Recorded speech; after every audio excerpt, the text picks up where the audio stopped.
Good morning all of you. आज हम लोगों का टॉपिक है हाइगेंस के द्वितीयक तरीका के सिद्धांत द्वारा परावर्तन की व्याख्या।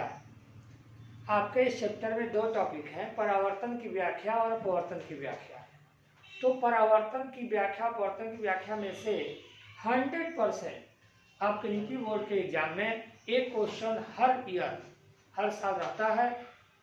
तो मैं आप लोगों से यह अपील करूंगा कि ये दोनों टॉपिक आप अच्छे से तैयार करें। तो आइए हम लोग देखते हैं हाइगेंस के द्वितीयक तरीका के सिद्धांत द्वारा परावर्तन की व्याख्या। तो ये फिगर हमने ड्रा किया है। आइए इस फिगर को हम फिर से आपको ड्रा करके दिखा रहे हैं। सबसे पहले तो चूंकि हमारा यह है हाइगेंस के द्वितीयक तरंगिका के सिद्धांत द्वारा परावर्तन की व्याख्या, तो हमें यह जानना होगा कि हाइगेंस के द्वितीयक तरंगिका का सिद्धांत होता क्या है। तो पिछले वीडियो में हमने आपको बताया है, जो लोग वीडियो नहीं देखे हैं हमारा बैक का, वो पहले एक बार देख लें ताकि आपको क्लियर हो जाए। वैसे हम नॉर्मली आपको ये बता रहे हैं कि हाइगेंस के द्वितीयक तरीका का सिद्धांत होता है। इसमें 3 परिकल्पनाएं की गई आपकी। फर्स्ट परिकल्पना आपका है कि यदि किसी स्रोत से तरंगें चलती हैं तो स्रोत के चारों ओर के माध्यम के कण कंपन करने लगते हैं। यदि कोई भी स्रोत होगा और स्रोत से तरंगिकाएं चलती हैं तो माध्यम के चारों ओर के कण कंपन करने लगते हैं, और ये तरंगिकाएं जब किसी तरंगाग्र के किसी भी पार्टिकल से टकराती हैं तो वह एक स्रोत का कार्य करता है जिसे द्वितीयक तरीका चलती है। और ये द्वितीयक तरीका जो होती है उनकी वेलोसिटी यानी चाल प्राथमिक तरीका के चाल के बराबर होती है। तो इस बात का हमें विशेष रूप से ध्यान देना होगा कि प्राथमिक तरीका की चाल द्वितीयक तरीका की चाल के बराबर होगी।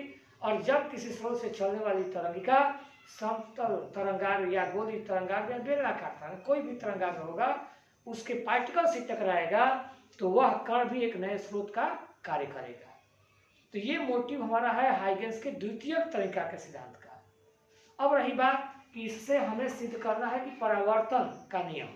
तो परावर्तन के 2 नियम आपके होते हैं, आपतित किरण, परावर्तित किरण और अभिलंब, तीनों एक ही तल में होंगे। और दूसरा होता है आपतन कोण परावर्तन कोण के बराबर होता है। तो इस तरह से ये दोनों नियम को हम हाइगेंस के नियम से प्रूफ करेंगे। तो आइए सबसे पहले हम यह मान लेते हैं कि ये हमारा है एक परावर्तक तल z यहाँ देखिए फिगर में दिखाया है कि एक परावर्तक तल है z। इस पर एक समतल तरंगाग्र, यहाँ देखिए एक समतल तरंगाग्र है AB। ये AB एक समतल तरंगाग्र है जो किस तल पर आपतित हो रहा है। जैसे ही तरंगाग्र तल के बिंदु A को टच करता है, स्पर्श करता है, तो यह पॉइंट एक नए स्रोत का कार्य करने लगता है और यहाँ से एक द्वितीयक तरंगिका चलती है ऐसे। और जैसा कि आपको बताया गया है कि जो वेलोसिटी प्राथमिक तरंगिका की होती है वही वेलोसिटी द्वितीयक तरंगिका की होती है। जिस चाल से प्राथमिक तरंगिका चलेगा उसी चाल से द्वितीयक तरंगिका भी चलेगा।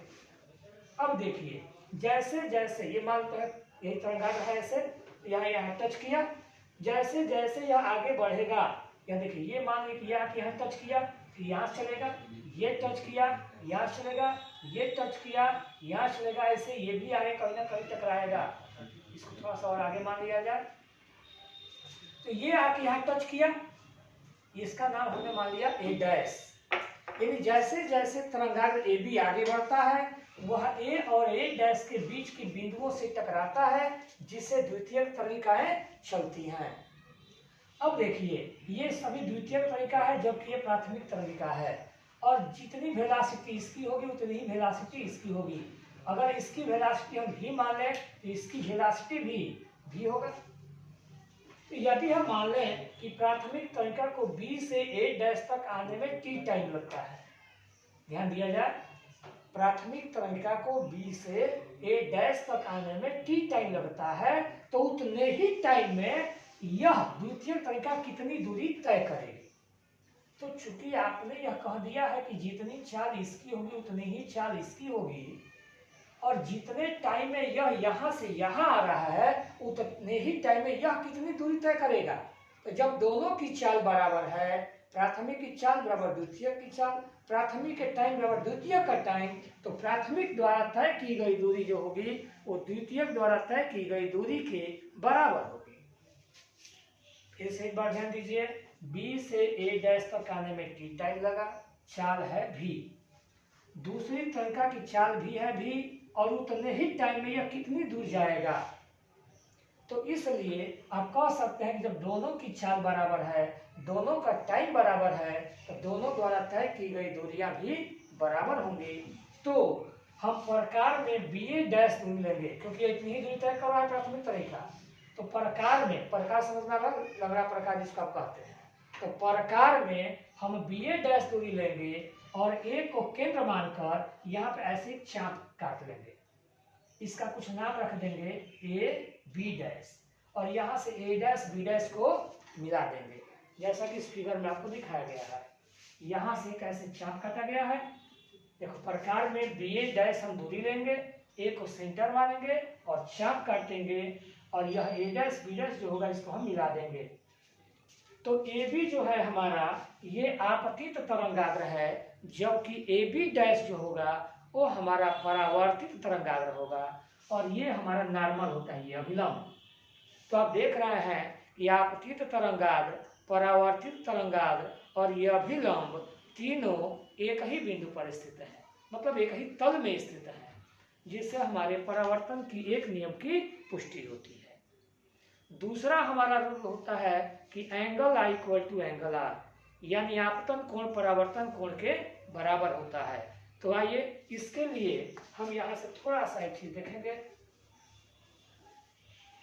यहाँ देखिए ट्रायंगल हम लेंगे यहाँ से ए बी ए डैश, ये त्रिभुज ए बी ए डैश एवं त्रिभुज A B dash A dash, A B dash A dash से, ये दोनों ट्रायंगल में देखेंगे कि बेटा ये आपका जो है 90 डिग्री का है, यानी कि A B A dash, angle A B A dash equal होगा angle A B dash A dash K, angle A B dash A dash K. ये स्पर्शी है और ये अभिलंबवत आपतित हो रहा है, ये अभिलंबवत होगा तो 90 डिग्री होगा, और स्पर्शी हर पॉइंट पे 90 डिग्री का एंगल बनाती है, क्योंकि यह स्पर्श रेखा होती है, इसलिए ये दोनों हो जाएगा 90 डिग्री के।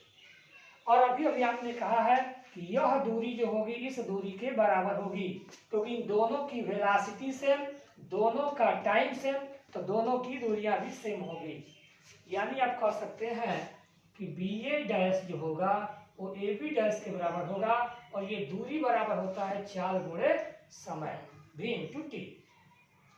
अब देखिए, और इस ट्रायंगल में हम देख रहे हैं कि ए ए डैश पहले ट्रायंगल में भी है और दूसरे ट्रायंगल में भी है, तो ए ए डैश जो है वो आपका उभयनिष्ठ है। ये आपका हो गया 3 चीज। तो यहाँ 2 साइड और एक एंगल, तो साइड एंगल साइड से सर्वांग समता, सर्वांग समता का जो नियम होता है जिसमें साइड एंगल साइड से आप कह सकते हैं, क्योंकि दोनों ट्रायंगल का 2 साइड और एक एंगल सेम है, अतः दोनों एंगल जो होंगे वो सर्वांग सम होंगे। तो आप कह सकते हैं कि इसलिए triangle A B A dash सर्वांग सम triangle A B dash A dash. तो आपने जब सर्वांग सिद्ध कर दिया तो ये एंगल जो आई होगा वो एंगल आर के इक्वल होगा, इसलिए आप कह सकते हैं कि angle i equal to angle r, यानी आपतन कोण परावर्तन कोण के बराबर होगा। इस तरह से हमारा परावर्तन का दूसरा नियम भी प्रूफ हो गया।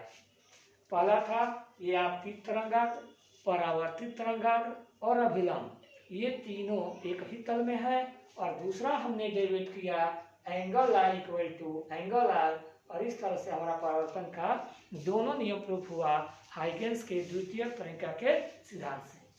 तो आप इसका स्क्रीनशॉट ले लें ताकि हम नेक्स्ट टॉपिक आपको तो आइए अपवर्तन की व्याख्या में अपवर्तन के नियम हम ये जानेंगे कि होता क्या है। तो दो नियम होते हैं अपवर्तन के। पहला नियम होता है कि आपतित किरण, अपवर्तित किरण और अभिलंब तीनों एक ही तल में होते हैं। आपतित किरण, अपवर्तित किरण और अभिलंब तीनों एक ही तल में होते हैं।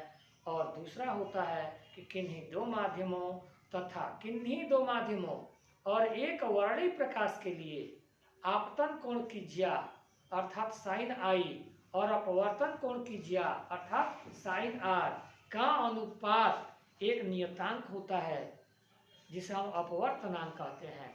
यानी sine i by sine r बराबर एन, या यही होता है। अगर पहले माध्यम में चाल V1 हो, दूसरे माध्यम में चाल V2 हो, तो sine i by sine r, ऐसे sine i upon sine r equal to V1 by V2, ये हमारा दूसरा नियम होता है। तो आइए हम अब इसको प्रूव करेंगे कि अपवर्तन का नियम कैसे प्रूफ करके लाते हैं हम लोग। तो इस पे ध्यान से देखा जाए, एग्जाम के लिए मोस्ट इम्पॉर्टेंट टॉपिक है।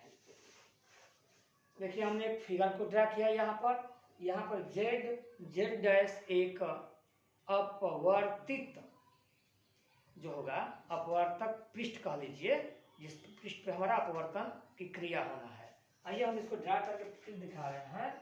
यहाँ हमारा है जेड डैश एक, इसको कहते हैं अपवर्तक पृष्ठ। ये हमारा होता है अपवर्तक पृष्ठ जिस तल से अपवर्तन की क्रिया होनी है। या देखिए एक हमने मान लिया यहाँ पर कि एक तरंगाग्र है AB, ये AB एक तरंगाग्र है जो इस तल पर तिरछा आपतित हो रहा है। तो हाइगेंस के तरंगिका के सिद्धांत द्वारा जैसे ही यह टच करेगा पॉइंट ए को, तो यह एक स्रोत का कार्य करता है, सोर्स का कार्य करता है, और जिससे द्वितीयक तरंगिकाएं निकलने लगती हैं। लेकिन चूंकि यहाँ पर दो माध्यम है, ये माध्यम है इसको हमने मान लिया विरल, और ये माध्यम है ये सघन है। इस माध्यम में वेलोसिटी हम V1 मान रहे हैं और इस माध्यम में वेलोसिटी हम V2 मान रहे हैं। तो आप जानते हो कि जब प्रकाश विरल से सघन में जाएगा, विरल से सघन में जाता है तो अभिलंब की ओर झुकता है, और सघन से विरल में जाता है तो अभिलंब से दूर होता है।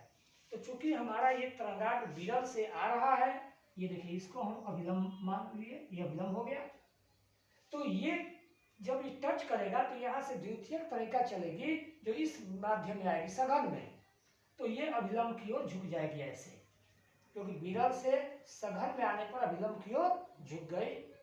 जैसे जैसे तरंगाग्र AB आगे बढ़ेगा, जैसे ये मान लीजिए कि आके यहाँ पर टकरा गया, A डैश पर टकरा गया, तो जैसे जैसे ये आगे बढ़ेगा वैसे ऐसे टच करेगा और हर पॉइंट से ऐसे तरंगिकाएं निकलेंगी। ऐसे आके यहाँ टच करेगा, ऐसे ये आके यहाँ टच करेगा, ऐसे।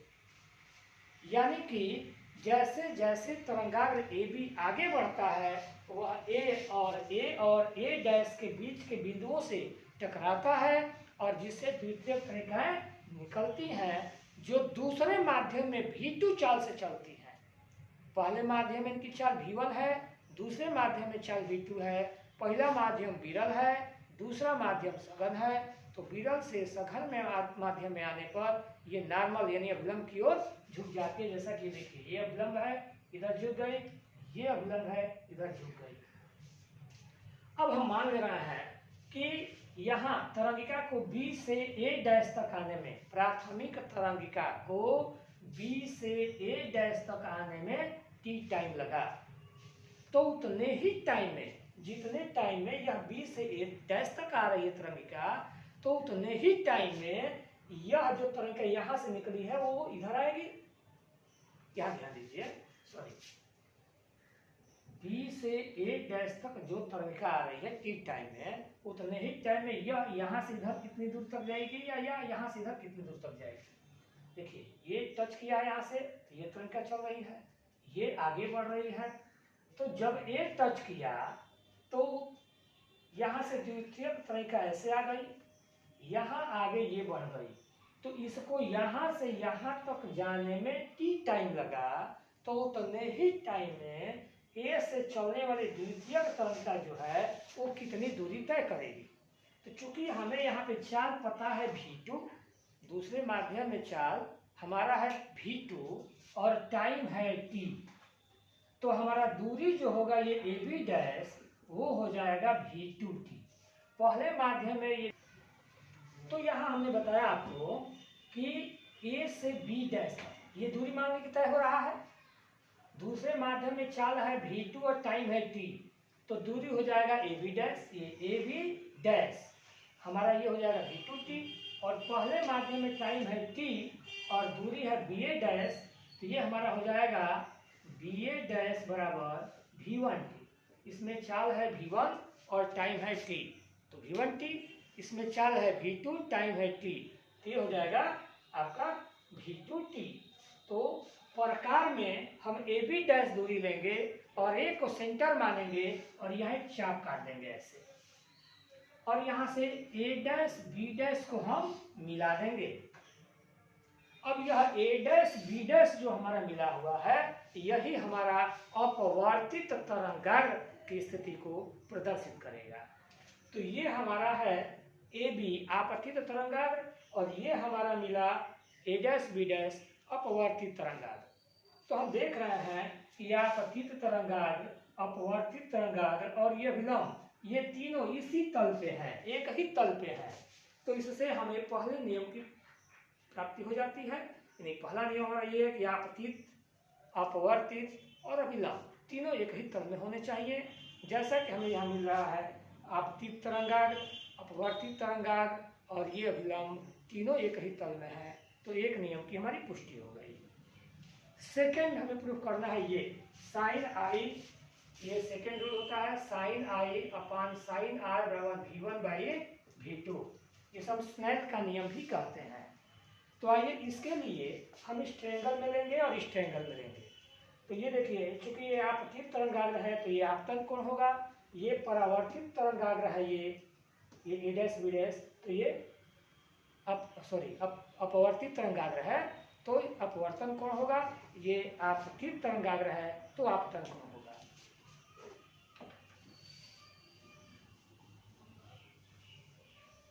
तो अब हम यहाँ लेंगे triangle ABA dash, triangle ABA dash एवं triangle AB dash A dash, AB dash A dash से। तो बारी बारी समझ रहा है, दोनों में नाम ले लिया जाए। एक बार इस ट्रायंगल से लीजिए, ट्रायंगल इतना से, ये साइन आई, तो यहाँ साइन आई, साइन थीटा होता है लंब बटा कोण, तो कोण के सामने की भुजा लंब होगी, यानी ये होगा BA डैश, BA डैश अपान ये हो जाएगा कोण AA डैश, और BA डैश की वैल्यू हमने निकाला यहाँ पर v1t। दूरी बराबर चाल गुणे समय, पहले माध्यम में चाल है v1, टाइम है t, तो ये हो जाएगा v1t। ये वैसे ही हम छोड़ देंगे इक्वेशन नंबर फर्स्ट। अब हम लेंगे त्रिभुज AB डैश A डैश से, AB डैश A डैश से, तो यहाँ ये एंगल लेंगे हम साइन R, तो साइन R इक्वल टू ये लंब हो जाएगा, कोण के सामने की भुजा ये लंब AB डैश अपान कर्ण AA डैश हो जाएगा यहाँ पे ऐसे, और AB डैश की वैल्यू हो जाएगी v2t upon AA dash, equation number 2। Now 1/2 समीकरण 1 में समीकरण 2 से हम डिवाइड करेंगे, ये हो जाएगा sine i upon sine r equal to यहाँ देखिए v1t upon AA dash upon v2t upon AA dash, A dash और t से t कटेगा, आपका मिला v1/v2। यानी आपने प्रूफ कर दिया sine i upon sine r is equal to v1/v2। ये आपका हो गया दूसरा नियम। यहाँ एक चीज और कर सकते हैं, अगर मान लें आप यदि निर्वात में चाल C एवं किसी माध्यम में चाल V हो तो पहला माध्यम हमारा निर्वात है तो इसमें चाल सी हो जाएगा।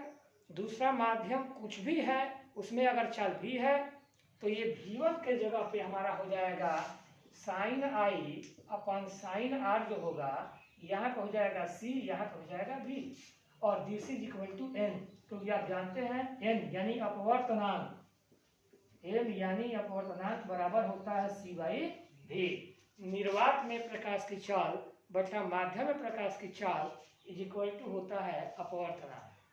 तो इस तरह से हमारा अपवर्तन का दोनों नियम प्रूफ हुआ। किसकी सहायता से? तो हाइगेंस के द्वितीय तरीका के सिद्धांत से हमने अपवर्तन की व्याख्या किया। मैं आशा करूंगा कि आप सब परावर्तन और अपवर्तन की व्याख्या बिल्कुल तैयार करें। 100% एग्जाम में आ रहे हैं इस बार। आइए हम लोग नेक्स्ट टॉपिक देखते हैं, प्रकाशीय या प्रकाशित पथ। किसी किसी राइटर ने इसको प्रकाशीय लिखा है, किसी राइटर ने प्रकाशित लिखा है, उससे आप न घबराएं। तो प्रकाशीय पथ होता क्या है? तो पथ का मतलब ही होता है डिस्टेंस, दूरी, रास्ता। तो प्रकाश जिस पथ को तय करेगा वो प्रकाशीय पथ है। अब आप जानते हैं कि सभी माध्यम के अपवर्तनांक जो होते हैं, रिफ्रैक्टिव इंडेक्स, एक समान नहीं होते हैं, अलग अलग होते हैं। तो आप जानते हैं कि जब प्रकाश एक माध्यम से दूसरे माध्यम में जाता है तो उसकी चाल बदल जाती है। चाल बदल जाएगी तो चलने की दिशा बदलेगी। इस तरह से उसके पथ में भी चेंजिंग होता रहता है। तो प्रकाश किसी भी माध्यम में जो दूरी तय करता है उसे कहते हैं हम प्रकाशीय पथ। प्रकाश किसी भी माध्यम में जो दूरी तय करता है तो प्रकाश द्वारा तय की गई दूरी और उस माध्यम के अपवर्तनांक का हम मल्टीप्लाई कर दें तो हमें प्रकाशीय पथ मिलता है। जैसे मैं कह दूं कि प्रकाश किसी माध्यम में d दूरी तय किया, प्रकाश द्वारा किसी माध्यम में तय की गई दूरी मैं लिख रहा हूं, प्रकाश द्वारा किसी माध्यम में तय की गई दूरी d व माध्यम का अपवर्तनांक n हो तो आपका प्रकाशीय पथ हो जाएगा n इंटू डी। यानी उस माध्यम के अपवर्तनांक में प्रकाश द्वारा तय की गई दूरी का हम मल्टीप्लाई करेंगे तो हमें मिल जाएगा प्रकाशीय पथ। और यदि प्रकाश की चाल, यदि हम मान लें कि प्रकाश की चाल c हो तो प्रकाश द्वारा लिया गया समय, प्रकाश द्वारा लिया गया समय, समय बराबर होता है दूरी बटे चाल। तो दूरी हम निकाले हैं यहाँ पर एन डी, तो ये हो जाएगा एन डी और प्रकाश की चाल अगर हम c मानेंगे तो c या कोई भी माध्यम होगा तो हम माध्यम की चाल से डिवाइड कर देंगे। तो ये हमारा हो गया प्रकाशीय पथ और प्रकाश द्वारा लिया गया समय। नेक्स्ट टॉपिक हमारा है प्रकाश अगर एक माध्यम से दूसरे माध्यम में जाएगा तो उसकी तरंगदैर्घ्य पर क्या प्रभाव पड़ेगा। तो इसके टॉपिक को जानने से पहले आपको ये जानना होगा कि क्या प्रकाश जब एक माध्यम से दूसरे माध्यम में जाता है तो उसकी आवृत्ति बदलती है क्या। तो लाइट में आपको बताया गया है कि जब भी प्रकाश एक माध्यम से दूसरे माध्यम में जाता है तो उसका अपवर्तनांक जो होता है, देखिए दो अलग अलग माध्यम के अपवर्तनांक तो अलग अलग होते हैं और यह निकलता है दोनों माध्यम के चालों के अनुपात से। जैसे आपने कहा है कि n बराबर c बाई भी, तो c बाई भी क्या है, दो माध्यम के चालों का जो अनुपात होगा वो आपका अपवर्तनांक होगा जिसे हम n से लिखेंगे। लेकिन मैंने जिक्र किया आवृत्ति की, तो क्या प्रकाश एक माध्यम से दूसरे माध्यम में जाता है तो उसकी आवृत्ति बदलती है। तो आपका जवाब होगा नहीं। प्रकाश का यह नेचर है, गुण है कि जब भी प्रकाश एक माध्यम से दूसरे माध्यम में जाएगा तो उसकी आवृत्ति कभी भी चेंज नहीं होगी। तो यदि हम मान लें कि निर्वात में प्रकाश की चाल c है, यदि हम यहाँ मान लें कि यदि निर्वात में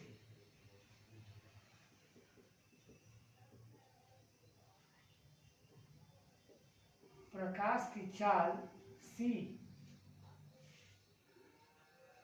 व तरंगदैर्घ्य लैम्डा है तो c बराबर न्यू लैम्डा, जहां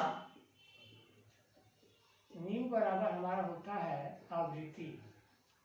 न्यू इसको पढ़ते हैं, न्यू आवृत्ति है। तो आपने कक्षा ये 9th में पढ़ा है फार्मूला v बराबर n लैम्डा, आप लोग ऐसे पढ़ते होंगे। तो चूंकि यहाँ n आवृत्ति ना होके अपवर्तनांक से हम लोग डिनोट कर रहे हैं, तो हम आवृत्ति को यहाँ न्यू से लिखेंगे। तो c बराबर न्यू लैम्डा हमारा हो जाएगा। और यदि प्रकाश एक मीडियम से दूसरे मीडियम जब जाएगा तो आवृत्ति सेम रहेगी, लेकिन चाल भी बदल जाएगा और तरंगदैर्घ्य भी बदल जाएगा। हम मान लें कि यदि किसी माध्यम में चाल भी व तरंगदैर्घ्य लैम्डा डैश हो, तो यह देखिए c के जगह पर हमारा v होगा, आवृत्ति जैसे का तैसे कोई चेंजिंग नहीं, और लैम्डा के जगह पर हमारा हो गया लैम्डा डैश। अब हम यहाँ समीकरण 1 में समीकरण 2 से डिवाइड करते हैं, तो यह आएगा c बाई v, तो यहाँ new lambda upon new lambda dash, new से न्यू कटेगा तो ये हो गया लैम्डा बाई लैम्डा डैश। और चूंकि हम जानते हैं c बराबर c बाई v बराबर होता है n अपवर्तनांक, n यहाँ पे हमारा अपवर्तनांक कहलाता है। तो यहाँ पर c बाई v के स्थान पर हम लिखेंगे n, तो n बराबर हो जाएगा लैम्डा बाई लैम्डा डैश, या लैम्डा डैश बराबर लैम्डा बाई n, कुछ भी लिख सकते हैं। यानी यदि किसी माध्यम का अपवर्तनांक पता हो और y में तरंगदैर्घ्य पता हो, तो हम उस माध्यम का तरंगदैर्घ्य आसानी से निकाल सकते हैं इस फार्मूला के तहत। इस तरह से हमारा यह चैप्टर पूर्णतः कंप्लीट हो गया।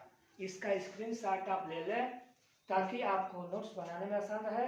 वैसे इस चैप्टर का फुल नोट्स आपको डिस्क्रिप्शन में PDF द्वारा आपको दे दिया जाएगा, आप इजीली उसे नोट कर सकते हैं, नोटबुक तैयार करें और वीडियो को देखें। निश्चित रूप से कहीं प्रॉब्लम नहीं होगी। फिर भी यदि कोई दिक्कत है तो आप कमेंट कर सकते हैं, और चैनल को सब्सक्राइब करना ना भूलें।